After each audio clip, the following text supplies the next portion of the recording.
محترم سامعین، آپ کو معلوم ہے کہ چند سالوں سے مولانا سعد صاحب پر علماء و مشائخ سخت ناراض ہیں، اور ناراضگی کی وجہ ان کے کچھ غلط عقائد و نظریات ہے جو مسلک اہل سنت والجماعت کے خلاف ہے۔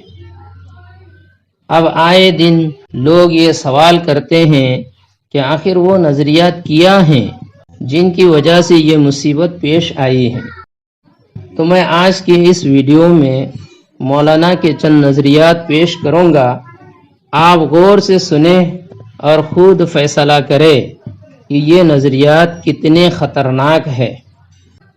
تو سب سے پہلے دعوت و تبلیغ سے متعلق مولانا موصوف کا ایک نظریہ یہ ہے کہ مروجہ جماعتی شکل سے دعوت و تبلیغ کرنا فرض ہے۔ اس لیے کہتے ہیں کہ جماعت میں جانا فرض ہے، خروج فرض ہے۔ اس کے علاوہ کسی بھی شکل کی محنت سے یہ فریضہ ادا نہیں ہو سکتا ہے۔ اب اس کا نتیجہ کیا نکلتا ہے؟ یہی تو نکلے گا کہ جو لوگ جماعت میں نہیں جا رہا ہے وہ فرض ترک کرنے والے ہیں اور فرض ترک کرنے کے گناہ میں مبتلا ہے، چاہے وہ کتنے بڑے بزرگ ہوں اور کتنے ہی بڑے اللہ والے کیوں نہ ہو۔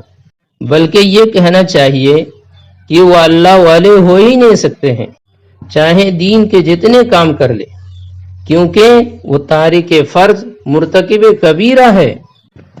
اسی طرح یہ بھی نتیجہ نکلتا ہے کہ مروجہ جماعتی شکل کے علاوہ مسجد، مدارس، خانقاہ، مکاتب اور دیگر جتنی شکلوں سے دین کا کام ہو رہا ہے ان سے فریضہ دعوت ادا نہیں ہو رہا ہے۔ اب اگر مولانا کی یہ بات درست مان لے تو گویا کہ یہ کہا جائے گا کہ اس مروجہ جماعت کے وجود سے پہلے دعوت و تبلیغ کا فریضہ ادا ہی نہیں کیا گیا ہے، امت نے اس فریضہ کو ادا ہی نہیں کیا ہے۔ انا للہ و انا الیہ راجعون۔ اسی دعوت و تبلیغ سے متعلق ان کا ایک نظریہ یہ ہے کہ مسلمانوں میں دعوت اور کافروں میں دعوت دونوں برابر ہے۔ اس کے نتیجے میں قرآن و حدیث میں دعوت و تبلیغ اور جہاد سے متعلق جتنی دلائل ہیں ان سب کو اسی موجودہ دعوت و تبلیغ کے ساتھ جوڑ دیتے ہیں، جس کی وجہ سے قرآن و حدیث میں کھلی تحریف ہو رہی ہے اور یہ بہت بڑا گناہ ہے۔ اسی طرح دعوت و تبلیغ کی اہمیت کو اس انداز سے بیان کرتے ہیں جس سے انبیاء کی شان میں بلکہ اللہ تعالی کی شان میں بھی گستاخی ہو جاتی ہے۔ جیسے مثال کے طور پر یہ کہتے ہیں کہ اگر دعوت چھوڑ دیں گے تو گمراہی آئے گی، اور دلیل میں حضرت موسیٰ علیہ السلام کا قصہ بیان کرتے ہیں اور کہتے ہیں کہ حضرت موسیٰ علیہ السلام قوم اور جماعت کو چھوڑ کر حق تعالیٰ کی مناجات کے لیے خلوت و عزلت میں چلے گئے، جس سے بنی اسرائیل کے 5,88,000 افراد گمراہ ہو گئے۔ اصل تو موسیٰ علیہ السلام تھے، وہی ذمہ دار تھے، اصل کو رہنا چاہیے۔ ہارون علیہ السلام تو معاون اور شریک تھے۔ اب اندازہ لگائیے ایک اولو العزم نبی کے بارے میں مولانا کیا تبصرہ کر رہے ہیں، ان کی کتنی توہین ہو رہی ہے، کتنی توہین ہو رہی ہے۔ کہہ رہے ہیں کہ وہ اصل تھے، وہی ذمہ دار تھے، انہی کو رہنا چاہیے، گویا کہ ان کے نہ رہنے کی وجہ سے بنی اسرائیل گمراہ ہو گئے، تو گویا کہ حضرت موسیٰ علیہ السلام نے پوری قوم کو گمراہ کر دیا۔ انا للہ لا حول ولا قوت الا باللہ۔ اسی طرح اس جملے میں مولانا ہارون علیہ السلام کے بارے میں کیا کہتے ہیں؟ فرماتے ہیں وہ تو معاون اور شریک تھی۔ گویا کہ یہ کہنا چاہتے ہیں کہ وہ کیا کر سکتے ہیں، وہ کیا کر سکتے ہیں۔ آپ بتائیے کسی نبی کے بارے میں اس طرح کی باتیں کتنے خطرناک ہیں، اس طرح کی باتیں کتنے خطرناک ہے۔ اسی طرح ہدایت سے متعلق یہ کہتے ہیں کہ ہدایت کا تعلق دعوت سے ہے، اللہ کی ذات سے نہیں۔ اس لیے کہتے ہیں کہ ہدایت اللہ کے ہاتھ میں نہیں ہے۔ ہدایت اگر اللہ کے ہاتھ میں ہوتی تو اللہ انبیاء کو کیوں بھیجتا؟ استغفر اللہ استغفر اللہ۔ اسی طرح یہ بھی کہتے ہیں کہ معجزہ کا تعلق انبیاء کی ذات سے نہیں ہے بلکہ دعوت کے ساتھ ہے۔ نتیجہ کے طور پر یہ کہہ سکتے ہیں کہ جو دعوت دے گا ان سے معجزہ صادر ہو سکتا ہے، حالانکہ یہ 100% غلط ہے، کیونکہ معجزہ نبی کے ساتھ خاص ہے۔ نبی کی سچائی کو ثابت کرنے کے لیے اللہ نبی کے ہاتھ سے ہی معجزہ ظاہر کرتے ہیں۔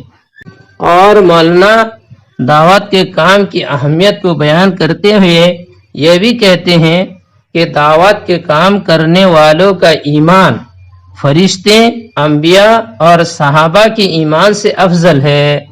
استغفر اللہ ثم استغفر اللہ۔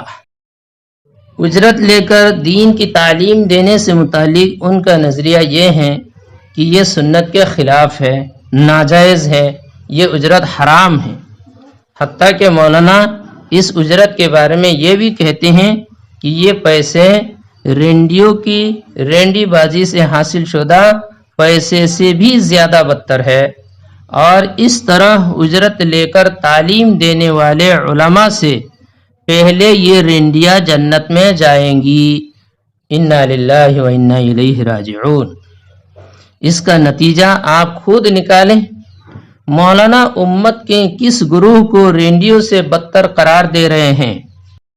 قرآن مجید سے متعلق ان کا نظریہ یہ ہے کہ قرآن مجید کو سمجھ کر پڑھنا واجب ہے، بغیر سمجھ کر پڑھنے والا ترک واجب کے گناہگار ہوگا۔ آپ بتائیے کتنے فیصد امت اس واجب کو ادا کر پا رہی ہے، اور اس واجب کو ادا نہ کر پانے کی وجہ سے ترک واجب کے گناہگار ہو رہی ہے۔ اگر آپ کہے کہ 99% اس گناہ میں مبتلا ہے تو آپ کی بات شاید غلط نہیں ہوگی، حالانکہ حدیث شریف میں ہے الف لام میم پڑھنے والے کو 30 یا 90 نیکیاں مل جاتی ہیں، حالانکہ اس کا معنی کسی کو بھی معلوم نہیں ہے۔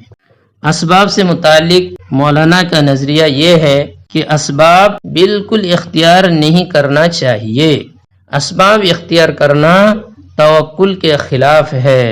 اسی مناسبت سے حضرت یوسف علیہ السلام کا قصہ اس انداز سے بیان کرتے ہیں کہ حضرت یوسف علیہ السلام کی شان اقدس میں سخت گستاخی کر جاتے ہیں۔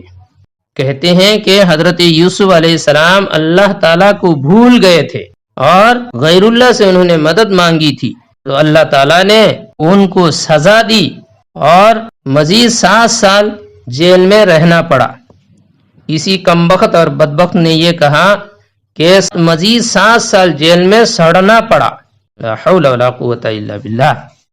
موبائل سے متعلق ان کا نظریہ بعینہ ان کے الفاظ میں سن لیجئے۔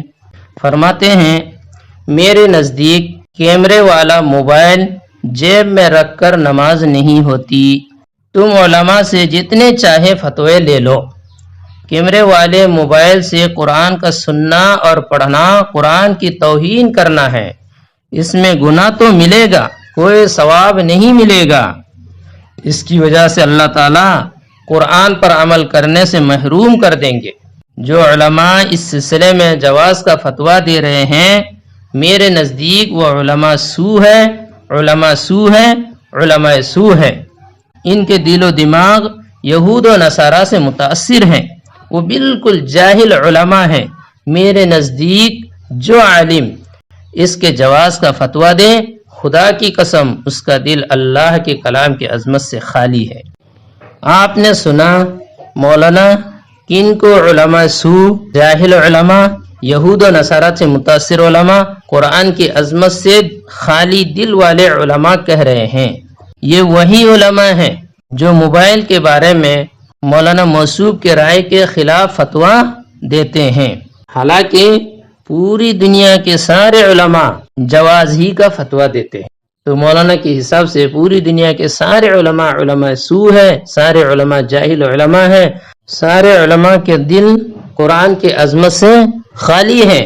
بس صرف مولانا موصوف تنہا رہ گئے ہیں جن کے دل میں قرآن کی عظمت ہے، جن کے دل میں قرآن کی اہمیت ہے، جن کا دل یہود و نصارہ سے پاک ہے اور متاثر نہیں ہے۔ ان جیسی اور بھی بہت ساری باتیں ہیں جو علماء اہل سنت والجماعت کے عقائد کے خلاف ہیں۔ اس لیے علماء حق یہ کہتے ہیں کہ مولانا موصوف اپنے نظریات اور قرآن و حدیث کی تشریحات میں اہل سنت والجماعت کے راستے سے ہٹتے جا رہے ہیں، جو کہ بلا شبہ گمراہی کا راستہ ہے۔ اس لیے ہمیں مولانا کے نظریات اور خیالات سے بچنا چاہیے، اور بچنے کی صورت یہ ہے کہ دعوت و تبلیغ کا کام مولانا موصوف کے ساتھ مل کر نہ کرے، بلکہ اہل شورا کے ساتھ مل کر ہی دعوت و تبلیغ کا کام کرے۔